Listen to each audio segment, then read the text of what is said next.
Good morning, everyone, and welcome to the Friday morning edition of the Moose Minute Project. That's right. Friday morning. Sun is trying to peek out, and played bags last night. I'm very frustrated with that game.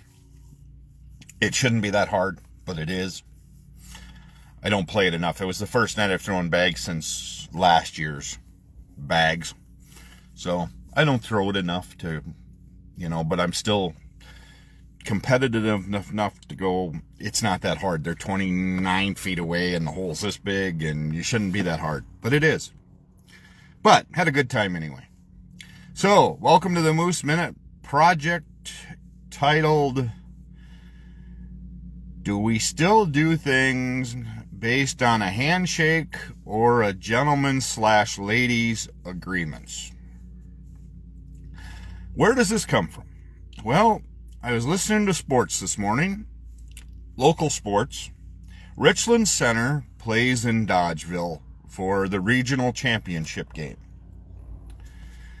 And they were informed by the umpires, so coaches, the two head coaches got together, and they were told basically by the officials that the umps, that this was going to, if it goes into extra innings, you are going to have ghost runners, similar to what they're doing in the MLB with the Major League Baseball, which I disagree with wholeheartedly, that, you put a guy on second, whatever, to speed the play up. And that's how you're going to play. And both coaches go, okay, all right, we'll play, I guess. So they agree. Both coaches, head coaches, they're the ones in charge of their teams. They agree to play that way. Okay? Well, Richland Center wins, I think it was 5-4 in 8 innings, so extra innings. Now the AD of Dodgeville says that they're going to protest the game because that's not how it should have been done. Okay. So, would you have protested had your team won? If Dodgeville wins based on the ghost runner, and mind you, they both teams had the equal opportunity to win the game, do you protest it saying this game should be taken off the books, they should play it until somebody actually wins, if your team loses? If your team wins, are you still doing the same thing? Are you going to protest the contest saying this is not how it should have been done? It's unfair for Richland Center. So that our team won. So we're going to protest it. Are you protesting the whole game because of the rule? Or are you protesting the game because your team lost? Is what I'm getting at. I know a girl that plays for Dodgeville. I know her whole family. Yeah, my uncle's granddaughter plays for Dodgeville. I feel bad that they're out of the tournament, and it's a huge tournament. I mean, it's the state tournament. But if the head coaches agree, this is how we're going to play, even if they were supposedly told that that's just how it's going to be, but they agreed that, yes, we'll play it that way, and it happens to go not in your favor, I don't know what you know what I mean? I'm just curious. I feel bad for both sides, because now the win for Richland Center is kind of clouded because of this whole deal. And I know the head coach very well of Richland Center. And that young group is going to be phenomenal for a few years here. They have got phenomenal pitching, phenomenal young girls coming up. I mean, this team is young, and they're going to do well. But as long as everybody stays healthy. But where did we go from? I guess I look at all the kind of things anymore. We have instant replays on all of this. We have the ways to critique critique officials and tell them how awful they are at their jobs, or umpires, or whatever it may be. If you have umpired before, and I've done the field out portion of it, of trying to call, especially if you play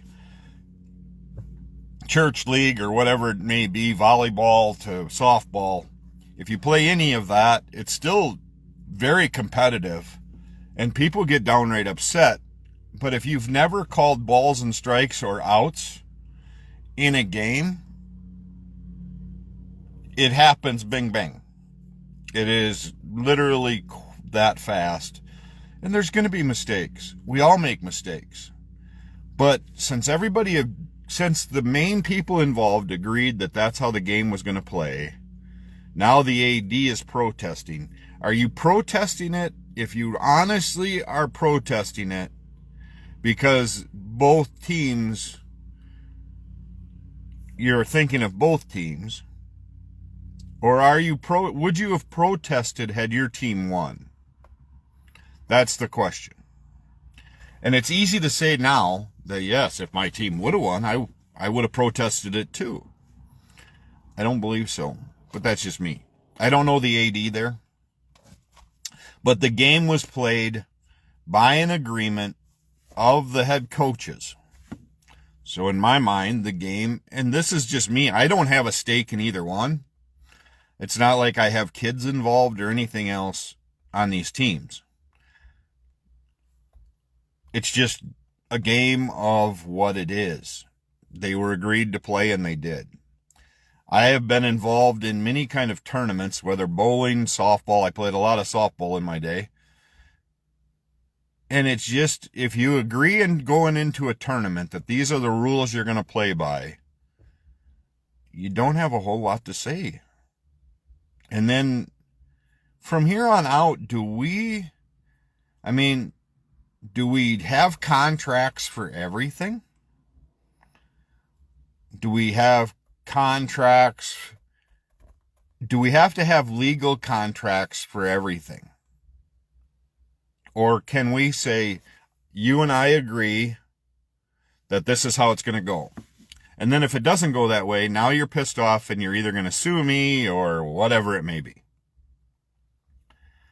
I want to go back to we need to get back to some of our grounded values of this is what it is. And yep, I agreed to it. I lost. It didn't go my way, whatever it may be. Just a thought. So, and I'm going to end today on another viewpoint. If you get called out for your behavior, and this has nothing to do with the softball that happened, by the way. It's just my viewpoint on softball that happened last night and it was a regional championship game. So the officials there should have known the rules going in. Just should have. And if that's what the rules were, then yes. But that is what the officials, so in my eyes, this is what the officials said was going to happen. And everybody agreed, and it was going to go one way or the other. One team was going to win, right? No matter what. So check it off and then learn from it. And that's where I go with, if you are called out for your behavior. Have you ever been to sporting events? I think parents that get extremely loud, they're extremely rude, should be immediately escorted out. Done. One warning, enough. We're not doing this. There's a few referee clips online that I really like when the officials are pretty much blunt of this is not going to happen and this is not how it's going to go. And you have fans belittling them. Some are getting downright violent. Some of them are getting very upset. I think we need to dial it back a little bit We are very opinionated on, there are some not good officials. And especially in the pros, it shouldn't be that hard to say, we've watched a few games and you're just not cutting the mustard. So you're going to go to, like they do with a ball player, you're going to go to AAA. You're going to Farm League. Work hard, you may get back to the pros again. You're not just grandfathered in because you've been with the majors for, 15 years or what. If they are starting to see your calls decline, and now we've got the small box on the TV and whatever it may be, that they can do an evaluation. Kind of like high school is, yes, the Wisconsin State High School League needs to probably go to a few events and check out their officials. And either cut back their games or take them from behind the plate or put them in the field, whatever it may be. And the amount of rules that these people need to know is crazy. But that's my 2 cents on a Friday. I hope you all have a great weekend. The weather is going to be phenomenal. I have to shave. But have a great Friday, everybody. I'm heading into work to have a good day, and we'll go from there. Thank you for tuning into the Moose Minute Project. I'll be back Monday morning with another edition of the Moose Minute Project.